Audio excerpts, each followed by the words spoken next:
Hey guys, so I'm really pleased to be able to introduce you to my friend Kimberly Wyatt from the Pussycat Dolls today. Kimberly, how's it going?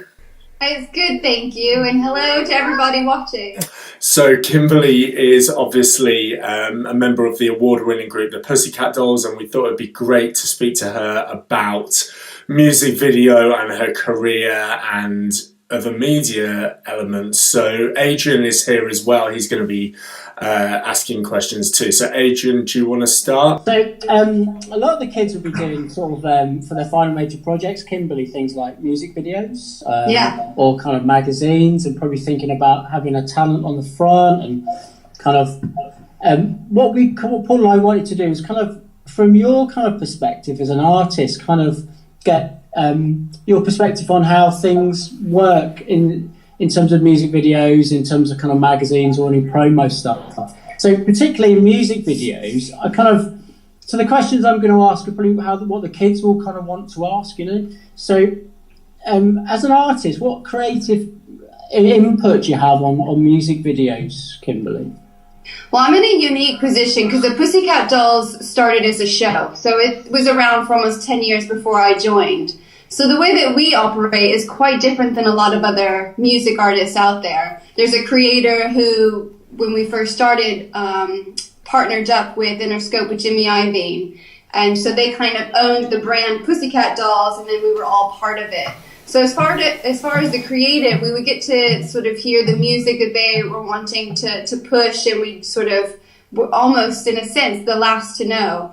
We would get into the rehearsal studio about 4 days before the video, and it was just about learning the choreography and getting it down to the perfect extent. Because you get on the music video set, it's the most intense workspace because you've got a very short amount of time to get a whole lot done, and you have to factor Pussycat doll hair and makeup and wardrobe into that, which takes some time. But once you step on stage or onto the music video shoot, it is just hammering it out, shot after shot after shot after shot, and you can't mess up, because you know that mess up could end up in that music video, because we don't have editorial control. It kind of is what it is, and you're left with whatever you get. Again, other artists are way different. Lady Gaga, Cardi B, loads of artists get to create the ideas. They get to go in and decide, you know, what things they're pulling from, references, whether it's Andy Warhol or Fosse or Busby Berkeley or whatever it might be. And they get to meet with the directors and really be a huge part of that process. Now, I was able to do that as a solo artist when I did projects like Her Majesty and the Wolves. But when it came to Pussycat Dolls, it was already a show, so you're just plugging into a machine, and a lot is expected of you, so you have to bring your A game. And there's been times in videos where I went out and, like, Don't Ya, I was still sort of on the cutting room floor of, like, am I going to be in this group or not? People weren't quite sure yet, so I had a lot to prove. And in Don't Ya, there's even a shot where we come down the banister, which I did about 40 feet of banister on my tummy to get down, because I knew it was going to look amazing. And then when I got to my spot, because it took so much to get there, I lost my heels along the way. And there are a few shots in Don't You, I'm in sort of the back doing the dance in my socks.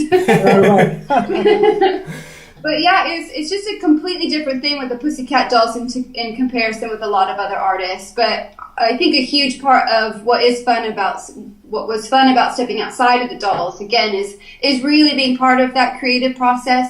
And I think a big part of that is having references. References is so important because it's so hard to convey what you want when you have a vision. So you've got to bring references to show color palettes or how graphic you want it. Or Busby Berkeley is a huge inspiration of mine. He was back from the golden era. He did all these shots. It was real symmetrical and legs and things. They kind of had this movement. It was usually shots overhead. Fosse is a huge inspiration for the Pussycat Dolls and for me, and it's just in the way that you move in your body, and it's a vibe that you portray. So I think references is really important, and to this day, you know, trying to get an idea across is so difficult. So PowerPoints, video presentations, anything you can have to help a team understand what you're wanting to create, I think is so important, especially for a video shoot. You can't get to the video shoot and make it up as you go. I guess you can. But if you want to create something really perfect that's been something you've been dreaming of, you've got to come prepared. So you guys have been part of that process before you arrive on set then?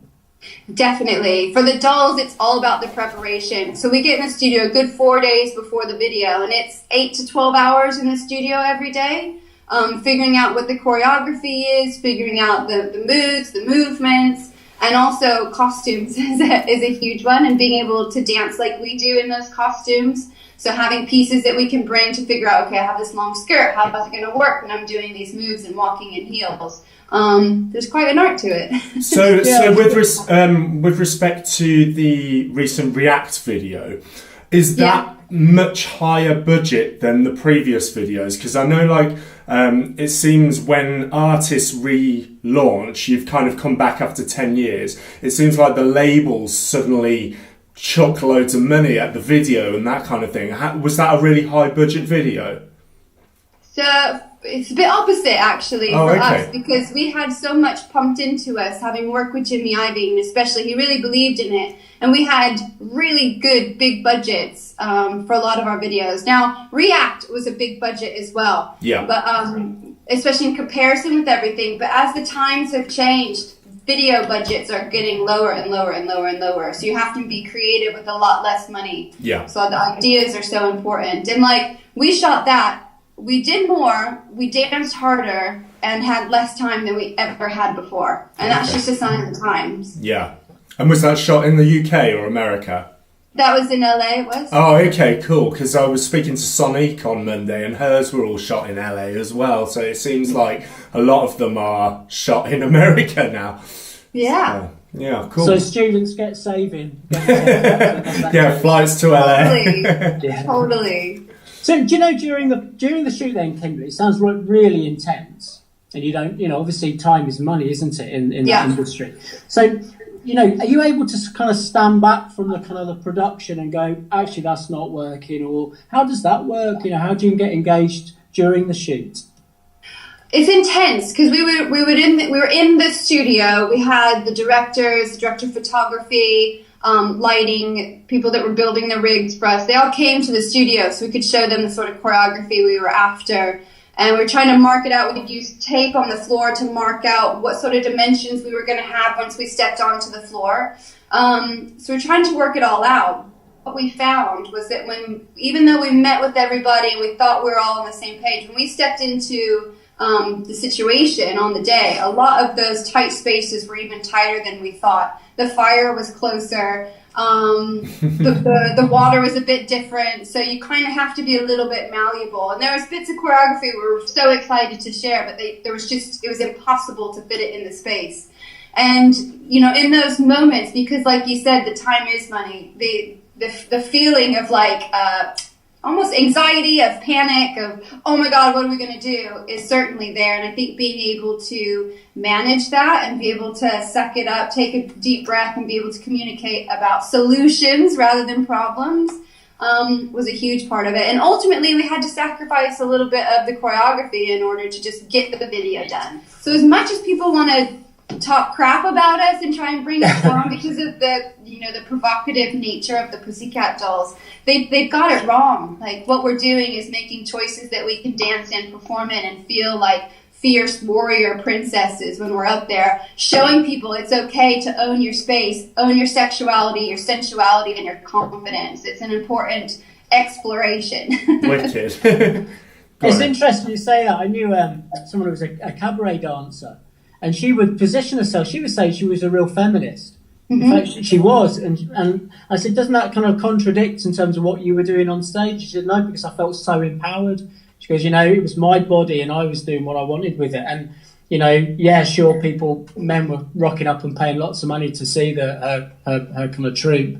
But she said she's just felt so empowered, just like what you said, on stage. It was, it's quite a refreshing way of looking at feminism, I suppose, isn't it? Totally. And I think that the one thing I'm thankful for is at least it's getting this conversation, it's sort of continuing that conversation. Because like X Factor, it was a huge, 1,000 people have commented about how horrific it was for our children. And I'm sitting there 6 weeks after cesarean, after having a baby, I had put every ounce of myself into that performance. For me, the costumes, Nicole's had some serious cleavage going on. She's got a great body to show off, fair enough. But I didn't feel like I had, I didn't take 2 steps back from my empowerment. If anything, I stepped into it, having just had a baby 6 weeks previous to that. And I was still breastfeeding. Like I was in rehearsals, breastfeeding my baby, getting back and doing the work. Breastfeeding the baby, getting back and doing the work. Like, for me, it was the biggest challenge of my life, and to think that media was still trying to create this thing, it just kind of blew over my head.